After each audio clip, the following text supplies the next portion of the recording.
ನಮಸ್ತೆ ಸ್ನೇಹಿತರೆ, ಬನ್ನಿ ಇವತ್ತಿನ ರೆಸಿಪಿ ಏನು ಅಂತ ನೋಡೋಣ. ಈಸಿಯಾಗಿಯೇ ಮನೆಯಲ್ಲೇ ಮಾಡ್ಕೊಬೋದಾದಂಥ ಸ್ನ್ಯಾಕ್ಸ್ ರೆಸಿಪಿ ಇವತ್ತು.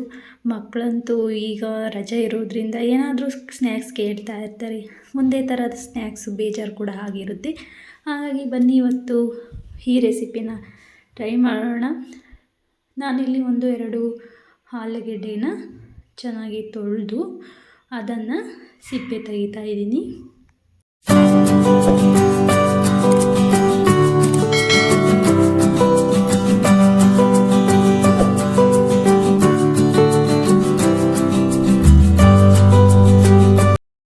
ಸಿಪ್ಪೆ ಕೂಡ ತೆಗೆದಾಯಿತು ಆಲೂಗೆಡ್ಡೆನ. ಇವಾಗ ಇದನ್ನು ನೀರಲ್ಲಿ ತೊಳ್ಕೊಳ್ಳೋಣ. ಮೊದಲೇ ಒಂದು ಸಲ ಆಲೂಗೆಡ್ಡೆನ ಚೆನ್ನಾಗಿ ತೊಳ್ಕೊಂಡಿದ್ದು. ಈಗ ಇದರ ಸಿಪ್ಪೆ ತೆಗೆದಾದ್ಮೇಲೆ ತೊಳ್ಕೊಂಡು ಇನ್ನೊಂದು ಸಲ ಇದನ್ನು ದಪ್ಪನಾಗಿ ಕಟ್ ಮಾಡ್ಕೊತಾ ಇದ್ದೀನಿ. ತೀರಾ ಸಣ್ಣಗೆ ಏನು ಕಟ್ ಮಾಡ್ತಾ ಇಲ್ಲ ಇದನ್ನು.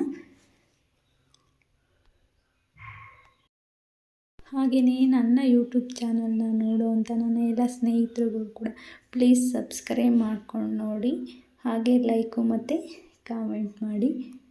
ಹಾಗೆಯೇ ಎಲ್ಲ ಆಲೂಗೆಡ್ಡೆನೂ ಕಟ್ ಮಾಡಿಕೊಂಡು ಆಯಿತು. ಇದನ್ನೆಲ್ಲ ಕಟ್ ಮಾಡಿ ನಂತರ ಇದನ್ನು ನೀರಿಗೆ ಹಾಕೊಳ್ಳೋಣ. ಆಲೂಗೆಡ್ಡೆನ ಇನ್ನೊಂದು ಸಲ ಆಲೂಗೆಡ್ಡೆನ ಇದನ್ನು ತೊಳೆದು ನಂತರ ಅದನ್ನ ಬೇಯಿಸ್ಕೊಳ್ಬೇಕು. ಇದನ್ನು ತೊಳೆದು ಒಂದು ಬಟ್ಲಲ್ಲಿ ಹಾಕಿಟ್ಕೊಂಡಿದ್ದೀನಿ. ಇದರಲ್ಲಿ 1 ಬಟ್ಲು ಆಲೂಗೆಡ್ಡೆ ಇದೆ. ಹಾಗೆಯೇ ನೀರನ್ನು ಕೂಡ ಬಿಸಿ ಆಗೋದಕ್ಕೆ ಇಟ್ಟಿದ್ದೆ. ನೀರು ಕೂಡ ಬಿಸಿಯಾಗಿದೆ. ಆಲೂಗೆಡ್ಡೆನ ಇವಾಗ ಬೇಯಿಸ್ಕೊಳ್ಳೋಣ. ಇದಕ್ಕೆ ಉಪ್ಪು ಏನೂ ಕೂಡ ಹಾಕಿಲ್ಲ, ಎಣ್ಣೆ ಏನೂ ಹಾಕಿಲ್ಲ, ಹಾಗೆಯೇ ಬೇಯಿಸ್ಕೊಳ್ತಾ ಇದ್ದೀನಿ ಆಲೂಗೆಡ್ಡೆನ.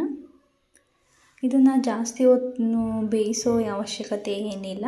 ಒಂದು 3/4 ಭಾಗ ಬೇಯಿಸ್ಕೊಳ್ಬೇಕು ಆಲೂಗೆಡ್ಡೆನ. Full ಬೇಯಿಸ್ಕೊಂಡ್ರೆ full ಮೆತ್ತೆ ಮಾಡ್ಕೊಳ್ಬಾರ್ದು. ಇದನ್ನು ನೋಡಿ ಬೇಯಿಸ್ಕೊಂಡು ನಾನು ತೆಗೆದಿಟ್ಕೊಂಡಿದ್ದೀನಿ ಆಲೂಗೆಡ್ಡೆನ. ಇದನ್ನು ನಾವು ಸ್ಮ್ಯಾಶ್ ಮಾಡಬೇಕು. ಸ್ವಲ್ಪ ಬಿಸಿ ಇದೆ. ಹಾಗೆಯೇ ನೀರನ್ನೆಲ್ಲ ತೆಗೆದು ಆಲೂಗೆಡ್ಡೆನ ತೊಗೊಳ್ತಾ ಇದ್ದೀನಿ.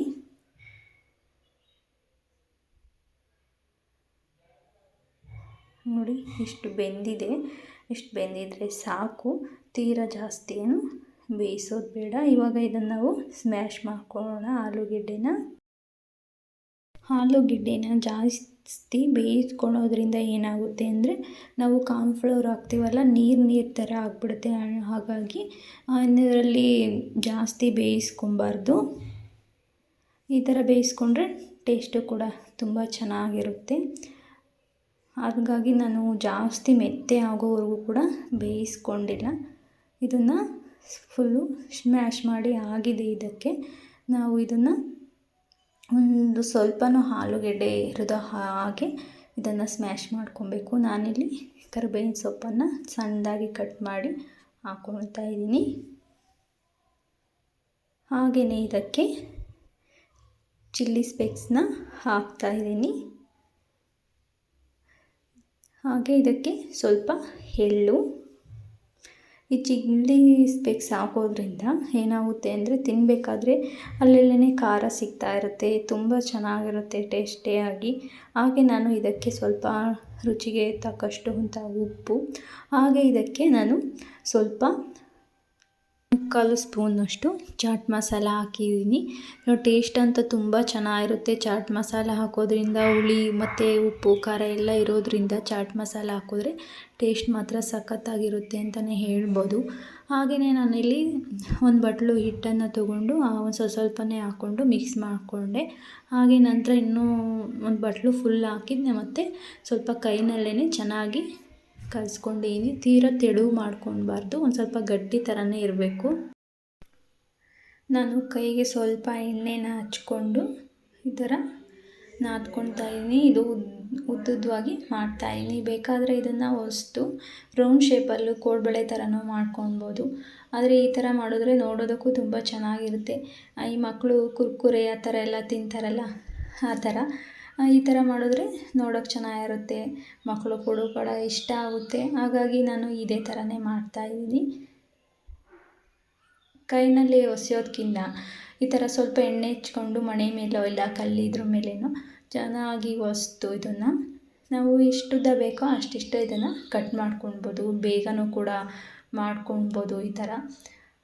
ಹಾಗಾಗಿ ನಾನು ಕೈನಲ್ಲಿ ಜಾಸ್ತಿ ಏನು ಹೊಸೆಯೋದಕ್ಕೆ ಹೋಗಲಿಲ್ಲ. ಇದೇ ಥರನೇ ಕಲ್ಲ ಮೇಲೆ ಇಟ್ಕೊಂಡು ಹೊಸ್ಬಿಟ್ಟು ನಾವು ಎಷ್ಟೆಷ್ಟು ಬೇಕೋ ಅಷ್ಟು ಕಟ್ ಮಾಡ್ಕೊಂಡಿದ್ದೀನಿ. ನೋಡಿ ಇಷ್ಟ ಆಗಿತ್ತು. ನಂದು 2 ತಟ್ಟೆಯಲ್ಲಿ ರೆಡಿ ಮಾಡಿ ಇಟ್ಟಿದ್ದೀನಿ. ಇದು ಕೈನಲ್ಲಿ ಮಾಡಿದ್ದು. ಕೈನಲ್ಲಿ ಮಾಡಿರೋದಕ್ಕಿಂತ ನಾವು ಕಲ್ಲ ಮೇಲೆ ಹೊಸ್ದು ಕಟ್ ಮಾಡಿಕೊಂಡಿದ್ವಲ್ಲ ಅದು ತುಂಬ ಚೆನ್ನಾಗಿ ಕಾಣ್ತಾ ಇದೆ. ಹಾಗೆಯೇ ಎಣ್ಣೆನೂ ಕೂಡ ಬಿಸಿ ಮಾಡ್ಕೊಳೋದಕ್ಕೆ ಇಟ್ಟಿದ್ದೆ. ಒಂದು ಮೀಡಿಯಮ್ಮು ಎಣ್ಣೆನೂ ಕೂಡ ಬಿಸಿಯಾಗಿದೆ. ತೀರಾ ಹೈ ಫ್ಲೇಮಲ್ಲೂ ಇಟ್ಕೊಂಡು ಬೇಯಿಸ್ಕೊಳ್ಬಾರ್ದು. ಇದನ್ನು ಒಂದು ಮೀಡಿಯಮ್ ಫ್ಲೇಮ್ನಲ್ಲೇ ಇಟ್ಕೊಂಡಿದ್ದೀನಿ. ಹಾಗೆ ಎಣ್ಣೆನೂ ಕೂಡ ಜಾಸ್ತಿ ಬಿಸಿ ಮಾಡ್ಕೊಳ್ಬಾರ್ದು. ಒಂದು ಮೀಡಿಯಮ್ ಇದರಲ್ಲಿ ಎಣ್ಣೆನ ಬಿಸಿ ಮಾಡಿಕೊಂಡು ಹಾಕಿ ಇದನ್ನು ಎಣ್ಣೆಯಲ್ಲಿ ಫ್ರೈ ಮಾಡ್ಕೊಳ್ತಾ ಇದ್ದೀನಿ.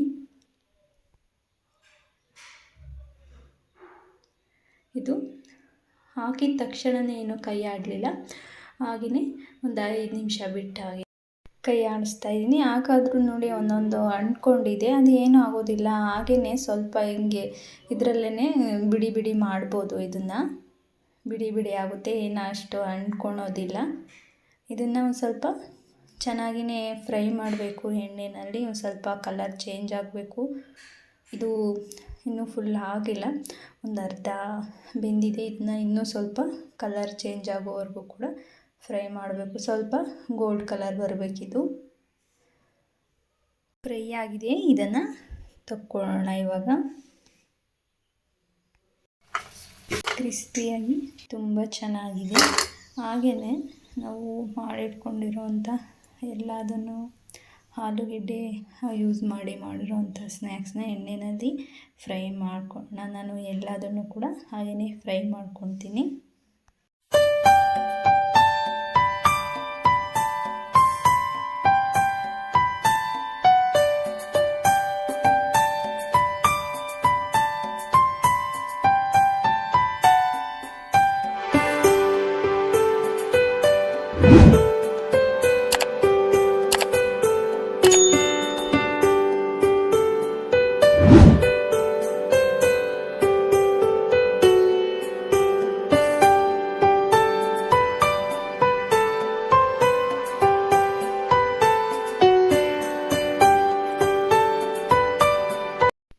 ಇವಾಗ ಎಲ್ಲದನ್ನು ಕೂಡ ಫ್ರೈ ಮಾಡಿ ಆಯಿತು. ಆಲೂಗೆಡ್ಡೆಯಿಂದ ಮಾಡಿರೋಂತಹ ಸ್ನ್ಯಾಕ್ಸು ಕೂಡ ಸೂಪರಾಗಿದೆ. ಇದನ್ನು ಸಾಸ್ ಜೊತೆ ಟೇಸ್ಟ್ ಮಾಡೋದ್ರಂತೂ ಸಖತ್ತಾಗಿರುತ್ತೆ. ನೀವು ಕೂಡ ಒಂದ್ಸಲ ಟ್ರೈ ಮಾಡಿ.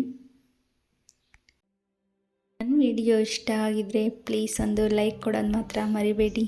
Thank you for watching.